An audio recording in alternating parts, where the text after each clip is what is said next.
নমস্কার আমার প্রিয়জনেরা, শুভ সন্ধ্যা। আজকে একটা নিউজ আছে যেটা তোমরা থাম্বনেল দেখেই বুঝতে পেরেছো। যে নিউজটা হচ্ছে, আমরা বলতে দিতে নেই যে আমরা পালিয়ে বিয়ে করেছি। সেটা মানে এখন পারিবারিক মতে বিয়ের দিন তারিখ মানে সেইভাবেই সুষ্ঠুভাবে দুই পক্ষ থেকে বিয়ের তারিখ নির্ধারণ করা হয়েছে এবং নির্দিষ্ট একটি দিনে আমাদের আবার মানে পারিবারিক মতে বিয়ে হবে। এবং যারা জানতে চেয়েছিলে যে ডেটটা কবে, সেটা আমরা ভিডিওর লাস্টে বলে দেব যে আমাদের বিয়ের ডেটটা কবে এবং কোন মাসে। এখন কিভাবে কি হলো সেটা এখন আমরা বলতে চলেছি। একটু ভিডিওর সঙ্গে থাকলে খুব ভালো হয়। বল দেখি আমাদের কিভাবে কি হলো, মানে হচ্ছে কিভাবে মানলো বা আমরা গেলাম না ওরা আসলো, সেটা মানে পুরোপুরি খুলে বল। আমি বলবো একটু তোর সঙ্গে সঙ্গে। তুই বল, আমি বলছি। মানে প্রথম হচ্ছে আমাদেরই ভুল যে আমরা যোগাযোগ খুব একটা করিনি, ওখানে যাওয়ারও চেষ্টা করিনি। এটা আমাদের খুব বড় ভুল, একটা বড় ভুল। এবং তারাই, ওর বাড়ির লোকেই আমাদের সঙ্গে যোগাযোগ, লাগাতার যোগাযোগ রেখেছে এবং তারাই বারবার যেতে বলেছে। আমরা একদিন গিয়েছি, মানে একদিন না দুদিন গিয়েছি। মানে আমার জেঠু বলতে আমার পিসির ছেলে দাদা বা জেঠুর ছেলে দাদারা এবং আমার জেঠুর ছেলে মানে জেঠুর মেয়ের স্বামী মানে আমার জায়বু, তারা গিয়েছিল। যাওয়ার পর একটু কথা হওয়ার পর ওর বাবা বলেছিল যে মেয়ে জামাই না আসলে আমি সেইভাবে কথা বলবো না এবং মেয়ে জামাইয়ের বাড়িতেও যাব না। তো আমরাও তার ওরা আসার পরেই আমরা আবার এর বাড়িতে গিয়েছিলাম। ওখানে গিয়ে মানে ভাবতে পারিনি যে এভাবে আমাদের উপর মানে আহ, মানে আমাদের সঙ্গে ব্যবহার করবে, ভাবতে পারিনি। যে ভেবেছিলাম কিছু একটা বলবে খারাপ কথা, গায়ে হাত তুলুক না তুলুক একটা খারাপ কথা তো বলবে, কিন্তু একটাও মানে এক ফোঁটা এক ইঞ্চিও খারাপ ব্যবহার দেখলাম না। আহ, গর্ব হয় যে এরকম একটা মেয়ের পরিবারের সঙ্গে আমার যেটা বুঝতেই পেরেছো আপনারা, বুঝতেই পেরেছেন আপনারা যে কি বলতে চাচ্ছি আমি এখন। মানে এত সুন্দর ব্যবহার আমি হয়তো দেখিনি আগে এরকমভাবে বিয়ে করার পরও। তারপর দুই পক্ষ থেকে কথা ফোনাফোনি হয়, কথা সেরকম মানে সামনাসামনি হয় না, ওরা আসেনি, মানে এই পর্যন্ত আসেনি আমরা যাওয়ার পর। তারপর ফোনে কথাবার্তা হয় যে কোন দিন আসবে। তারপর আমাদের এখানে মেলা ছিল, তোমরা তো জানোই, রাজুয়া কালী মায়ের মেলা ছিল।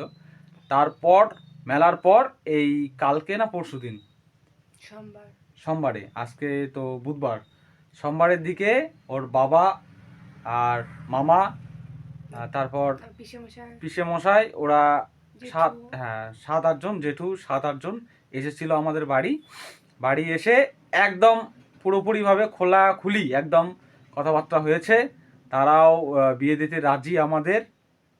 মানে এখান থেকে বিয়ে হলেও হবে, ওখান থেকে বিয়ে হলেও হবে। ওরাও আমাদের মত জানতে চেয়েছিল, মানে আমার যে আমার বলতে আমার পিসেমশাই, আমার দাদারা এবং আমার জেঠুদের জেঠুর থেকে মতামত জানতে চেয়েছিল এবং আমাদের কি কথা বলার আছে এই বিষয়ে সেটাও জানতে চেয়েছিল। আমরা খোলাখুলি বলে দিয়েছিলাম যে আমাদের এটাতে কোনো, আপনারা যা বলবেন আমাদের কোনোটাতে আপত্তি নেই। এবং আপনারা কবে বিয়ে দিবেন, কোন দিন দিবেন, কোন ডেটে দিবেন বা কোথায় দেবেন, আপনাদের ওখানে মেয়ের বাড়িতেও দিতে পারেন, এখানেও হতে পারে, কোনোতে আপত্তি নেই আমাদের এবং কোনো দাবি দাওয়াও আমাদের নেই। সেভাবে আমিও বলেছিলাম আমার আত্মীয়দের, সেভাবে কথা বলেছে ওরা। এবং যেটা হয়েছে এখন আমাদের বিয়েটা যেটা হবে পারিবারিক মতে সুষ্ঠুভাবে ওর বাড়িতেই হবে, যেরকম হয়ে থাকে, যেরকম হয়ে থাকে মেয়ের বাড়িতে যেরকম বিয়ে হয়, ছেলের বাড়িতে পরে বউ ভাত হয়, সেরকমই হবে। হ্যাঁ ওর বাড়িতেই হবে। এবং আমি এখান থেকেই যাব ওকে বিয়ে করতে এবং বিয়ের কদিন আগে ওই যাবে, মোটামুটি 8 থেকে 10 দিন আগে আমি যাব। তারপর যেরকম বিয়ে হয় সামাজিক মতে সেরকম বিয়ে করার পর আমি চলে আসবো আবার এখানে। মানে আমাদের এখন ভাবতেও অবাক লাগে যে আমাদের আবার মানে সুষ্ঠুভাবে পারিবারিক মতে দুই পক্ষ থেকে বিয়ে হবে, কিন্তু মনে আঘাত তো দিয়েছি, মনে আঘাত তো থাকবেই। সেটা সারা জীবন ধরে চেষ্টা করব যে মনের আঘাতটা কিভাবে মানে কি বলে ওটাকে, ক্ষতস্থানটা মেরামত করা যায় কিভাবে, সেটা সারা জীবন চেষ্টা করব আমরা, যে ভুলটা করেছি সেটার। এবং আমরা খুব বলে লাভ নেই, খুব আনন্দিত। এবং একটা ব্যাড নিউজের কথা বললাম, যেটা ব্যাড নিউজটা হচ্ছে আমাদের বিয়ে মানে আমার আর ওর টেনশানে মাথা ফেটে যাচ্ছে যে কিভাবে কি করব, কিভাবে কত খরচ হবে, কি বাজেট হবে, কাকে মানে কিভাবে অ্যাডভান্স দেবো, কাকে বলবো, কতটা নিমন্ত্রণ হবে। মানে আমাদের চিন্তায় ঘুম আসছে না, মাথা ফেটে যাচ্ছে। আমাদের দিক বলতে তো আহ, সেরকম ধরতে গেলে বাড়িতে লোক নেই, আর আমি দুজনেই মানে মাথা ফেটে দুজন যাচ্ছে। মানে নিজেদের বিয়ের টেনশন নিজেরাই করছি। আমাদের আনন্দ বলতে আনন্দ আনন্দ তো নেই, আনন্দ নেই, ওরকম আনন্দ আছে আছে কিন্তু কিন্তু টেনশনটা বেশি। টেনশন কঠিন, মানে ঘুম মানে হচ্ছে কি না। করে এই দিনগুলো পার হয়ে যাবে সুস্থভাবে। কিন্তু ভগবানের কাছে যেটা চেয়েছিলাম সেটা হয়েছে, এটাতে আমি খুব আনন্দিত। এবং মা যদি পুরোপুরি সুস্থ হয়ে যায় আর আমাদের বিয়ে হয়, তারপর এর থেকে আর উম, কিছু চাই না জীবনে। ভালোবাসার মানুষ পেয়েছি এবং মাও সুস্থ হচ্ছে, আর কি চাই। ওর বাড়ির লোকজন মেনেছে। কিন্তু এখন আপাতত ব্যাড নিউজ, যেটা আমাদের এখন মাথা ফেটে যাচ্ছে টেনশনে, কঠিন রকম টেনশন হচ্ছে আমাদের। মানে বাজনাবাটি করব না বক্স করব না প্যান্ডেল করব, মানে খুব কম বাজেটের মধ্যে করতে চাচ্ছি। টাকা পয়সার প্রবলেমের জন্য খুব কম বাজেটের মধ্যে করতে চাচ্ছি, এবং বাজেট ফেল হয়ে যাচ্ছে ধরতে ধরতে। একটার পর একটা খরচা, এখন সব কিছুর দাম বেশি। আর এই বছর ধরতে গেলে সবজি একটু কমই পড়ে, যাই হোক, কিন্তু সবজির দাম এই বছর কঠিন হাই, বলতে গেলে আর এই কঠিন হাই। টাইমটা একটু সবজির দাম বেশি থাকে।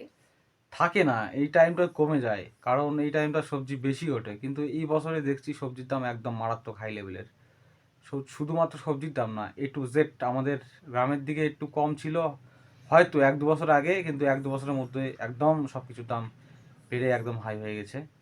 কিছু কিছু মানে যেটা সোমবারে ওরা এসেছিল, আসার পর আমাদের কিছু কিছু মানে যেমন প্যান্ডেল, বক্স এবং কি বলে বাজনা, এগুলোর এগুলোর সঙ্গে কথা হয়েছে। রান্না ঠাকুর রানা ঠাকুর এগুলোর সঙ্গে কথা হয়েছে, এবং অ্যাডভান্স একজনকে দিয়ে দিয়েছি, যেমন বাজনা দিয়ে দিয়েছি, এবং আরও কথা চলছে, এগুলো হয়ে যাবে।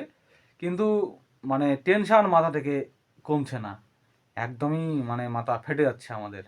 এটাতে তোর এক্সাইটমেন্টটা মানে কীরকম, বা টেনশনটা কীরকম সেটা বল দেখি একটু। দুটাই সমান, কিন্তু টেনশনটা মনে হচ্ছে বেশি। নিজের বিয়ের দায়িত্বটা নিজে নিজে সবকিছু কি করে কি হবে, টাকা পয়সা কি করে ম্যানেজ হবে। তাছাড়া তো আনন্দ হচ্ছে যে আমার পরিবার মানে মানে মেনে মানে নিয়েছে। এটাই মেন কথা হচ্ছে, আহ, আমাদের বিয়েতে আমাদেরই টেনশন, এই হলো ব্যাপার। আমাকে এইদিকেও দেখতে হবে, ওইদিকেও দেখতে হবে, বিয়েও করতে হবে, সব কিছু করতে হবে, যদি আর আমি এখানে মাকেও না দেখতে থাকতাম হবে। তাহলে হয়তো টেনশনটা একটু হলো কম হতো, যেহেতু এর সাথেই আছি। তো এর সাথে আমারও টেনশনটা আমারও মাথার মধ্যে ওটাই চলছে যে কিভাবে কি করে পার হয়ে যাবে। মানে এখন ওই বিয়ে না হতেই ওই এখন বাড়ির আপন হয়ে গেছে, অনেক দিনে হয়েছিল, যাই হোক। মানে ওর টেনশন করার কথা নয়, ও টেনশন করছে, এই হলো ব্যাপার। আর যেটা আমরা বলতে চেয়েছি যে আমাদের বিয়ের ডেটটা কবে এবং কোন দিন, সেটা আমরা এখন রিভিল করছি। আমাদের বিয়ে তুই বল, আমি বলবো না। আমাদের বিয়ে 20 মাঘ, মানে মাঘ মাসের 20 তারিখ বাংলার, আর ইংরাজির 3 ফেব্রুয়ারি। আর আমাদের এখানে বৌভাত হবে 5 ফেব্রুয়ারি। হুম, না, 22 তারিখ হ্যাঁ, বাংলা, 22 তারিখ বাংলা। মানে সরস্বতী পূজার পরে। হ্যাঁ, সরস্বতী পূজার পর, অনেক পর। হ্যাঁ, সরস্বতী পূজার মোটামুটি 10 থেকে 12 দিন সরস্বতী পর। পূজা তো জানুয়ারি 23 তারিখ, তাই না? একটু কমেন্টে জানাবেন তো কবে। আর যারা আমাদেরকে ভালোবাসেন তারা অবশ্যই বিয়েতে আসবেন। হে, আমাদের অল্প বাজেট হলেও আপনাদের সেদ্ধ ভাত খেয়ে চালিয়ে দেওয়ার চেষ্টা করব। কিছু বলার নেই। আমাদের আশীর্বাদ করবেন এই শুভ দিনটি তাড়াতাড়ি আসার, এবং আমরা যেন এটা ভালোভাবে পার করতে পারি, একটু সাহস যোগাবেন। আর কিছু চাই না আপনাদের থেকে, এবং অবশ্যই নিমন্ত্রণ থাকলো, আরও ভিডিও আসবে। ভালো থাকবেন, সুস্থ থাকবেন, এবং আমাদের একটু সাহস দেবেন। ধন্যবাদ, টাটা।